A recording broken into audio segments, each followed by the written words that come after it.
नमस्कार दोस्तों, आप सभी का स्वागत है आपके अपने YouTube चैनल प्रकृति प्रेम इंस्टीट्यूट में। हमने इससे पिछली वीडियो में आपको बताया था कि ये सिलेबस हमने कवर कर लिया था कि क्या क्या आपके BA सेकेंड सेमेस्टर में सिलेबस है और हम इसमें क्या पढ़ने वाले हैं, पॉलिटिकल हिस्ट्री को हम समझेंगे। तो आज हम यूनिट 2 को हम कवर करने वाले हैं। यूनिट 1 को हमने कवर कर लिया था, आज हम यूनिट 2 को कवर करेंगे। यूनिट 2 क्या है, हमारी महाजनपदास के बारे में हम पढ़ने वाले हैं कि उनका राज कैसे हुआ, मगध एम्पायर कैसे बना, राज कैसे हुआ महाजनपदास का, रिपब्लिक कैसे बनी और मगध एम्पायर कैसे आया, मगध में ये सब डायनेस्टी, हरेंग का नागनंदा डायनेस्टी, फिर ईरानियन और ग्रीक इन्वेजन और उनका इन्फ्लुएंस क्या रहा, ये सब हम समझेंगे। ठीक है, आज यूनिट 2 हम शुरू करने जा रहे हैं। इससे पहले हमने टाइमलाइन को भी देख लिया था, ये बताया था आपको अपने सिलेबस वाली वीडियो में, टाइमलाइन को आपको समझा दिया था। ठीक है, बस 3 मिनट की वीडियो आप चाहें तो देख सकते हैं और नीचे प्लेलिस्ट दे रखी है। ठीक है, चलिए शुरुआत करते हैं महाजनपदास की।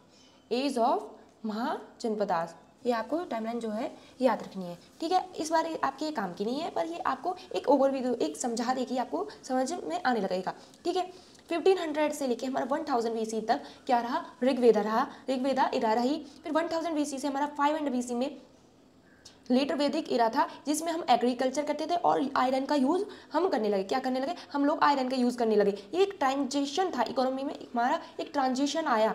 हमारे क्या हुआ, एग्रीकल्चर कर रहे हैं, आयरन का यूज़ कर रहे हैं, तो क्या हुआ, हम अर्बनाइजेशन होने लगा, धीरे धीरे ट्रेड होने लगा। मतलब एग्रीकल्चर बढ़िया करने लगे होंगे, आयरन की यूज़ से और भी बढ़िया हो गया होगा, एग्रीकल्चर अच्छा कर सकते हैं हम। और जो स्टेट्स का राइज होने लगा, ठीक है, हमारी इकोनॉमी बढ़ी तो क्या हुआ, राइज होगा स्टेट्स का। और इससे धीरे धीरे क्या हुआ, महाजनपदास का राइज होने लगा। 500 BC से लेके 325 BC तक हम महाजनपदास का राइज मानते हैं। ठीक है, शुरू करते हैं इसी के साथ। हम राइज ऑफ मगध डायनेस्टी देखते हैं, मगध डायनेस्टी का कैसे राइज हुआ। तो इंट्रोडक्शन, मगध जो है क्या थी, मोस्ट पावरफुल क्या थी, किंगडम थी, महाजनपद थी एशियंट इंडिया की, जो कि प्रोमिनेंस मतलब राइज कब की, 64th सेंचुरी में BC में सबसे ज़्यादा राइज पे थी, पीक पे थी अपनी पे। और इसमें क्या की, इसने फाउंडेशन तैयार की अपने ग्रेट एम्पायर्स के लिए, जैसे कि मौर्यास। और ये राइज में क्यों आई, अब हम कहेंगे कि बहुत सारी हमारी महाजनपद थी, तो उनमें से मगधी क्यों आई, तो क्यों आई, क्योंकि इसमें स्ट्रॉन्ग लीडरशिप, मतलब अच्छे अच्छे एकदम स्ट्रॉन्ग रूलर्स आए, स्ट्रेटेजिक लोकेशन थी, बढ़िया लोकेशन थी, पहाड़ वगैरह थी वहाँ पे, फर्टाइल लैंड थे और मिलिट्री पावर की वजह से ये राइज की। अब देखते हैं, ये हमने आपको बता दिया था कैसे कैसे राइज की। स्ट्रॉन्ग रूलर बेस था, स्ट्रॉन्ग रूलर बेस से राइज ऑफ स्टेट्स हुआ। राइज ऑफ स्टेट्स कैसे हुआ, राइज जो हमारा है, राइज बढ़िया, मतलब सबसे पहले तो एग्रीकल्चर बढ़िया होगा, हमारा एग्रीकल्चर बढ़िया हुआ। एग्रीकल्चर हमने पहले ही पढ़ा था कि एग्रीकल्चर, यहाँ पे हमारा एग्रीकल्चर यूज़ किया जाता है, एग्रीकल्चर आने लगा, फिर हम आयरन का यूज़ करने लगे। ठीक है, आयरन का यूज़ हुआ तो हमको मतलब और हम पे एग्रीकल्चर अच्छे से कर लेंगे, हम व्हीकल्स वगैरह भी अच्छे से बनाएंगे, तो फिर इससे क्या होगा, राइज हुआ स्टेट्स का।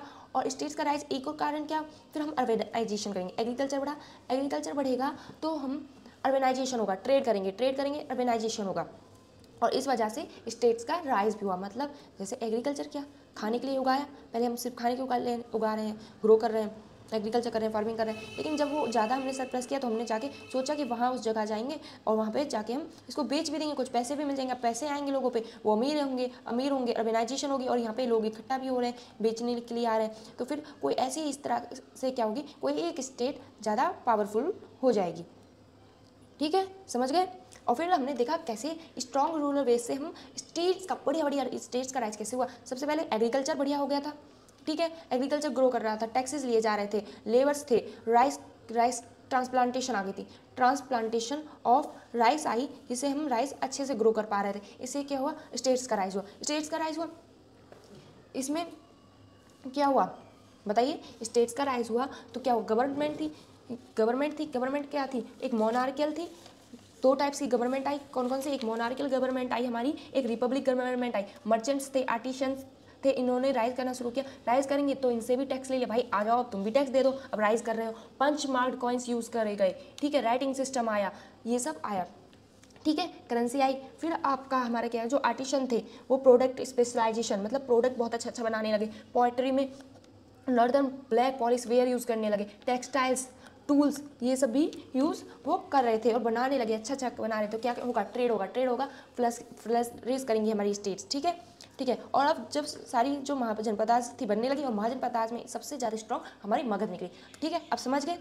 और मगध क्यों निकली हमने ये भी हमने समझ लिया, कैसे हमारी मगध स्टेट जो राइज की सबसे ज़्यादा है। ठीक है, यहाँ पे हमने समझ लिया। ठीक है, अब देखते हैं मगध जो हमारी डायनेस्टी थी उसमें कौन कौन से एम्पायर आए। तो सबसे पहले जो डायनेस्टी आई हरियंका डायनेस्टी आई। ठीक है, फिर शिशुनाग के बाद नंदा के बाद हमारा मौर्यन एम्पायर आया। ठीक है, हरियंका डायनेस्टी के रूलर देखते हैं हम कौन कौन से, बिंबिसार, अजातशत्रु, उदयन। ठीक है, बिंबिसार का 544 से 492 तक इनका रूल रहा। मतलब बिंबिसार के फिर बेटे अजातशत्रु आए, अजातशत्रु के बेटे उदयन जो थे मतलब 460 तक से शुरू हुआ इनका रूल। और फिर मतलब ये अच्छे राजा नहीं साबित हो पाए तो क्या किया गया, लोग इनको पसंद नहीं करते थे। उन्होंने कहा शिशुनाग से कि आइए आप ही अपनी जगह ले लीजिए, उदयन को हटाइए, ये अच्छे राजा नहीं है। तो फिर जो शिशुनाग थे गवर्नर थे बनारस के, उन्होंने ये उनको हटाया और खुद राजा बन गए। शिशुनाग के बेटे आते हैं फिर कालाशोक, शिशुनाग के बेटे कालाशोक, फिर ऐसी डायनेस्टी चलती है। फिर इसके बाद आ जाती है नंदा डायनेस्टी। ठीक है, नंदा डायनेस्टी लास्ट राजा हमने यहाँ देख लिया। ठीक है, अब आती है हमारी नंदा डायनेस्टी। इसको हमारे किसने क्या होगा इसको इस्टेब्लिश किसने किया, हमारे महापद्मानंदा ने इसको इस्टेब्लिश किया। ठीक, और अपने किंगडम को बहुत बढ़िया एक्सटेंड किया। फिर इनके बेटे फिर लास्ट राजा इसमें धनानंदा आते हैं जो कि अच्छे रूलर नहीं होते हैं, आपने इनकी कहानी सुनी होगी। ठीक है, ये बहुत शॉर्ट में हमने देख लिया। चलिए और अब अच्छे से देख लेते हैं। ठीक है, ये हमारा ये मगध एम्पायर है। ठीक है, 329 BC का ये अजातशत्रु ने हमारा किया है, बिंबिसार ने ये रहा बिंबिसार, फिर अजातशत्रु आए। ठीक है, फिर शिशुनाग का एक्सटेंशन क्या रहा, नंदा डायनेस्टी का एक्सटेंशन जो रेड में है, पर्पल में जो है हमारा शिशुनाग डायनेस्टी का है। ठीक है, समझ रहे होंगे आप। चलिए बढ़ते हैं आगे। अब जो मगध डायनेस्टी और किंगडम्स थी उनको याद करने के लिए ट्रिक लेके आए। अब कहेंगे आप लोग भाई कितना सब याद करना है, तो इसके लिए हम आपके लिए ट्रिक लेके आए। ट्रिक क्या, हसीन मासू का साथ। क्या है, हसीन मासू का साथ। ठीक है, थोड़ी कैजुअल सी ट्रिक है, पर कोई बात नहीं, हमें तो याद करने से मतलब होना चाहिए।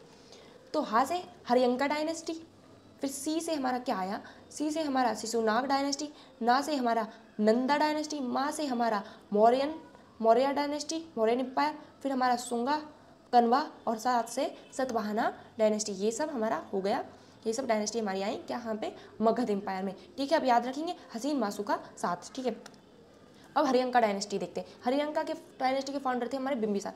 कब से कब तक, 544 सी से 430 BC तक ये रही। फाउंडर कौन थे, बिंबिसार ने जो कैपिटल थी इनके समय पे राजगिरा को कैपिटल रखा, जो कि मॉडर्न डे राजगीर है कहा जाता है। अचीवमेंट्स इनकी क्या रही, इन्होंने अंगा को कॉन्क्योर कर लिया। क्या अंगा को यहाँ पे कॉन्क्योर कर लिया, जीत लिया और एक्सपेंड किया मगध को। ठीक है, मगध का हमने रीजन देखा था ना कितना है। फिर इन्होंने क्या किया, मैरिड इनटू रॉयल फैमिलीज, और अपनी शादी कहाँ की, रॉयल फैमिलीज में शादी की। मैट्रिमोनियल अलायंसेस बनाए, जैसे कौशाला, वैशाली, मद्रा, इधर इन्होंने शादी की। ठीक है, जो चिल्लाना थी उन्होंने इन्होंने शादी की, अलायंसेस बनाई इन्होंने, कैसे शादी करके फ्रेंड्स बनाए इन्होंने। ठीक है, अंगा को तो जो अंगा थी इन्होंने अंगा को क्या किया, डिफीट कर दिया। ठीक है, और अवंती को कैसे इन्होंने जीता, अवंती को इन्होंने जीता, बहुत मजेदार कहानी। क्या थी, जो यहाँ के अवंती के राजा थे चंद्रप्रद्योत, वो बीमार हो गए। चंद्रप्रद्योत यहाँ के राजा थे, वो बीमार हो जाते हैं और उनको दिक्कत होती है। तो फिर ये क्या करते हैं, बिंबिसार अपना क्या करते हैं, बिंबिसार अपना डॉक्टर भेज देते हैं अवंती में और उनको ठीक करवा देते हैं। ये खुश हो जाते हैं और फिर चंद्रप्रद्योत खुश हो जाते हैं और ये फ्रेंड बन जाते हैं इनके। ठीक है, इनसे भी लड़ाई यहाँ पे खत्म हो जाती है। ठीक, और फिर इनको इस वजह से अवंती से इनको अच्छी वीपन्स वगैरह मिल जाते हैं, आयरन के वीपन्स वगैरह मिलते हैं। ठीक है, और हमने आपको पहले बता दिया, अगर आपको एकदम अच्छे से नोट्स चाहिए और उनसे नोट्स से समझना है, इधर हम आपको शॉर्ट में समझाएंगे। ठीक है, मैं आपको इधर शॉर्ट में समझाऊंगी। अगर आपको अच्छे से समझना है और अच्छे से डिटेल में नोट्स की सहायता से, तो आप कमेंट करके बताइएगा, हम नोट्स से आपको और अच्छे से देंगे, जो हमने अभी आपको लिख के दिखाया वही। ठीक है, मैट्रिमोनियल अलायंसेस की, अंगा को जीत लिया और एक्सपेंड किया अपने मगध को। फिर ये पैटर्न थे किसके, गौतम बुद्धा और बुद्धिज्म के पैटर्न थे। ठीक है, मतलब उधर अपना ये सामान दिया करते थे, उधर पैसे दिया करते थे। ठीक है, इन्होंने डेवलप्ड किया एडमिनिस्ट्रेशन और ट्रेड को। ठीक, ये देखिए हमने बताया नहीं, हरियंका डायनेस्टी पहली, दूसरी पे शिशुनाग, तीसरी पे नंदा डायनेस्टी। ठीक है, ट्रिक क्या है हमारी, बा उ। ठीक है, बी से हमारा बिंबिसार, आ से अजातशत्रु और यू से हमारा कौन हो गया, उदयन हो गया। ठीक है, क्या होगा, यू से हमारा उदयन हो गया। ये रहा हरियंका में बिंबिसार, अजातशत्रु, फिर उदयन, इनका पूरा नाम क्या है, उदयभद्रा। ठीक, समझ गए। फिर शिशुनाग में शिशुनाग, कालाशोक, नंदा में महापद्मा और धनानंदा। ठीक है, अजातशत्रु देखते हैं। अजातशत्रु जो थे सन थे किसके, बिंबिसार के बेटे थे। ठीक, सॉरी ये गलत हो गया। ठीक है, हम आपको ऐसे बता देते हैं। अजातशत्रु थे, इनका अजातशत्रु जो नाम से हमको पता चल रहा है क्या है, एग्रेसिव। ये एग्रेसिव टाइप के थे, इनको एग्रेसिव टाइप का कहा जाता है। सबसे झगड़ालू थे, सबसे लड़ते झगड़ते रहते थे, इसीलिए इनका नाम भी अजातशत्रु है। इनकी लड़ाई किस किस से हो गई, इनकी लड़ाई अजातशत्रु की लड़ाई हमारी किस किस से हुई, कौसाला से इनकी लड़ाई हो गई, वैशाली से लड़ाई हो गई, अवंती से लड़ाई हो गई। वैशाली तो जबकि इनका नानी का घर था। ठीक है, अवंती जो थी, lose but fortified the city, ये जो इन्होंने खो दी, अपनी सिटी को खो दिया, लेकिन क्या कर दिया था इन्होंने, सिटी को कम से कम फोर्टिफाई कर दिया था। ये झगड़ालू थे, हर किसी से लड़ते झगड़ते रहते थे, क्या थे, इसलिए इनका कौसाला, वैशाली, अवंती, इन सब से इन्होंने झगड़ा मोड़ लिया। और क्या क्या, वैशाली जो तो इनकी नानी का घर था, क्या था, नानी का घर था, उसमें भी इनकी लड़ाई हो गई। अवंती को भी, और अवंती को इन्होंने खो दिया। और इन्होंने, पर ये नहीं है कि सब बुराई काम किया, इन्होंने एक्सपेंशन भी करवाया। ठीक है, समझ गए। फिर अजातशत्रु के बेटे हमारे उदयन आते हैं। कौन आते हैं, उदयन आते हैं। ये क्या करते हैं, कैपिटल को शिफ्ट कर देते हैं राजगृह से पाटलिपुत्रा कैपिटल कर देते हैं। पीपल इनको पसंद नहीं कर रहे होते हैं, और ये एक वीकर रूलर रहते हैं। क्या रहते हैं, एक वीकर रूलर रहते हैं। ठीक, वीक रूलर रहते, पीपल इनको पसंद नहीं कर रहे थे। फिर क्या करते हैं लोग, क्या करते हैं, जो गवर्नर होते हैं, बनारस के गवर्नर को बुलाया जाता है। कौन रहते हैं गवर्नर बनारस के, वो होते हैं हमारे शिशुनाग। कौन होते हैं, शिशुनाग को बुलाया जाता है कि इनको हटाएं, कि ये कैसे हमारे राजा हैं, इनको हटाएं, हमको पसंद नहीं आ रहे हैं, ये फालतू के इंसान, इनको हटा दिया जाए। इनको हटा देते, शिशुनाग इनको मार देते हैं, इनको मार देते हैं, और अपना किंगडम, अपनी डायनेस्टी स्टैब्लिश करते हैं। ठीक है, फिर शिशुनाग डायनेस्टी होती है 413 से 345 BC तक। ठीक है, 430 से कब तक, 345 BC तक इनका राज रहता है। ठीक है, अब ये आ गए फाउंडर शिशुनाग डायनेस्टी के फाउंडर कौन है, शिशुनाग है। अचीवमेंट्स क्या है, इन्होंने डिफीट करी अवंती के किंगडम को, इन्होंने क्या किया, डिफीट कर दिया। ठीक है, कैपिटल इन्होंने क्या रखी, वैशाली रखी, और डिफीट किया इन्होंने अवंती को। Brought the political unity in northern India, क्या क्या पॉलिटिकल यूनिटी लाए नॉर्दर्न इंडिया में। Ruled from Vaishali from shifting back to Pataliputra, इन्होंने क्या क्या रूल किया, वैशाली से लेके पाटलिपुत्रा तक। कालाशोक, फिर इनके बेटे आ जाते हैं, कालाशोक इनके बेटे रहते हैं। ये क्या करते हैं, बुद्धिज्म को प्रमोट करते हैं। सेकंड बुद्धिस्ट काउंसिल उन्होंने करवाई, ये इंपॉर्टेंट होता है, ये आपके बड़े बड़े एग्जाम में भी आता है कि बुद्धिस्ट काउंसिल के बारे में। सेकंड बुद्धिस्ट काउंसिल करवाई, कहाँ करवाई इन्होंने, वैशाली में करवाई। ठीक है, कहाँ करवाई, वैशाली में करवाई। ये एक, फिर बाद में इनके क्या हुआ, वीक रूलर्स आए, and the later the dynasty ended in internal conflicts. और फिर इनके बाद क्या हुआ कि अच्छे रूलर्स नहीं आए, वीकर रूलर्स आए, जो डायनेस्टी थी क्या हुआ, इंटरनल कॉन्फ्लिक्ट्स की वजह से ख़त्म हो गई। ठीक है, समझ गए, ये डायनेस्टी का काम यहीं ख़त्म। अब फिर आती है हमारी इसके बाद नंदा डायनेस्टी। नंदा डायनेस्टी के फाउंडर होते हैं हमारे महापद्मानंदा, जिनको डिस्ट्रॉयर ऑफ क्षत्रियास कहा जाता है पुरानास के द्वारा। पुरानास बताती है कि ये डिस्ट्रॉयर थे क्षत्रियास को ये मारा करते थे। ठीक है, इन्होंने किंगडम को बहुत अच्छे से एक्सपेंड किया। ठीक है, नंदा एम्पायर को कुछ इस तरह इन्होंने इस तरह एक्सपेंड किया। ठीक है, समझ रहे हैं,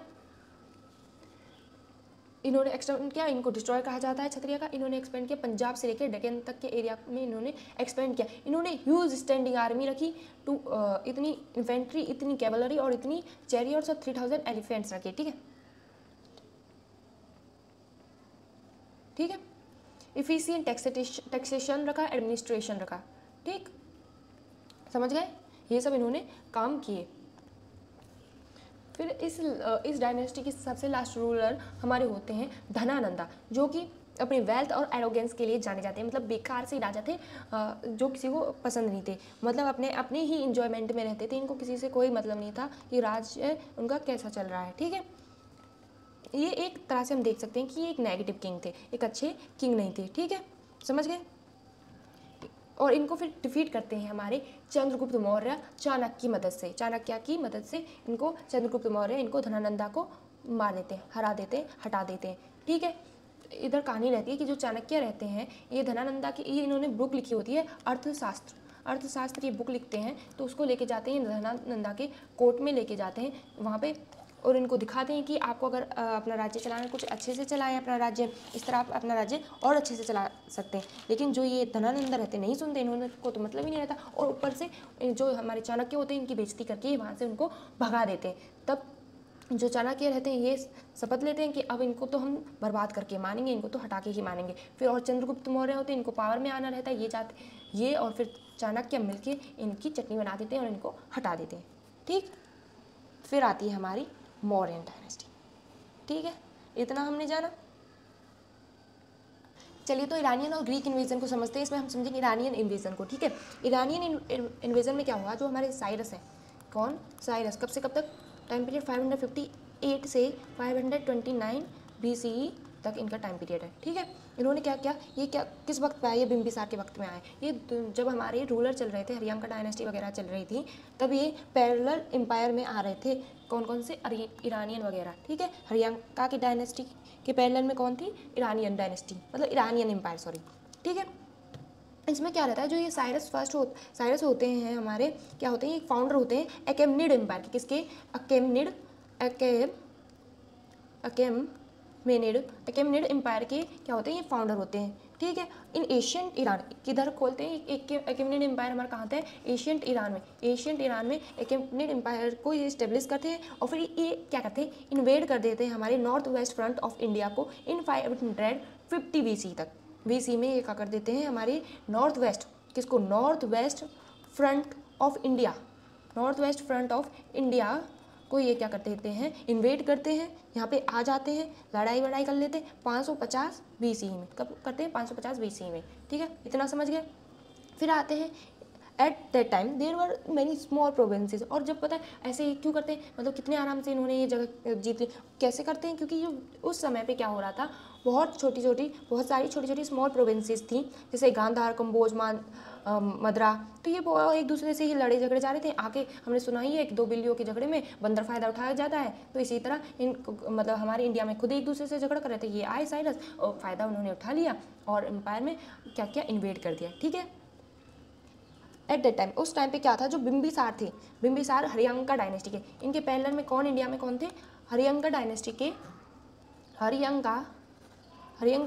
के कौन थे, बिम्बिसार का वक्त चल रहा था, बिम्बिसार रूल कर रहे थे। ठीक है, किधर कर रहे थे आप बताइए, किधर रूल कर रहे थे बिम्बिसार, ये आप अब बता दीजिएगा कमेंट में। ठीक है, फिर इनके बाद में साइरस ने क्या किया, साइरस ने अब इन्होंने क्या क्या काम किया, क्या क्या इंपॉर्टेंट काम कर दिया इन्होंने क्या किया बताइए, ब्रिंग किया under Persian control all the Indian tribes. ठीक है, जो इंडियन ट्राइब्स थे, ऑल इंडियन ट्राइब्स थे, उनको पर्शियन कंट्रोल में ला दिया। ठीक है, west of the Indus like Gandhar वगैरह में जो एरिया में जो ट्राइब्स थे, उनको बेस्ट क्या जो बेस्ट में इंडस के ट्राइब्स थे, जैसे कि गांधार वगैरह के एरिया के, उनको पर्शियन कंट्रोल ला दिया। क्या ईरानियन कंट्रोल या पर्शियन कंट्रोल उन्होंने यहाँ पे ला दिया। ऐसे लिखते हैं, ईरानियन या फिर पर्शियन कंट्रोल इन्होंने लाया, इन्वेजन। ठीक है, फिर आते हैं पंजाब और सिंध वर एनेक्स्ड बाय डेरियस फर्स्ट। फिर इनके बाद साइरस आए, साइरस के बाद इनके ग्रैंडसन कौन, डेरियस फर्स्ट। कौन आए, डेरियस फर्स्ट। ठीक है, इनका समय कब से कब तक रहा, इन्होंने क्या किया, इन्वेड किया 516 में इन्होंने पंजाब के एरिया को इन्वेड कर दिया, पंजाब सिंध एरिया को इन्होंने इन्वेड किया और एनेक्स कर लिया। ठीक है, फिर सन ऑफ डेरियस के बेटे आते हैं, ये क्या है, डेरियस क्या है साइरस के, बताइए, डेरियस क्या है, साइरस के ग्रैंडसन है। ठीक है, साइरस के ये ग्रैंडसन हो गए। फिर डेरियस के बेटे आते हैं जर्जीज, साइरस के बेटे आते हैं जर्जीज। ठीक है, इन्होंने कब तक वक्त रहा, 486 से लेके 465 BC तक इनका वक्त रहा। ठीक है, इन्होंने क्या किया, ये और आगे, ये जो जर्जीज हैं ये और आगे नहीं बढ़ पाए।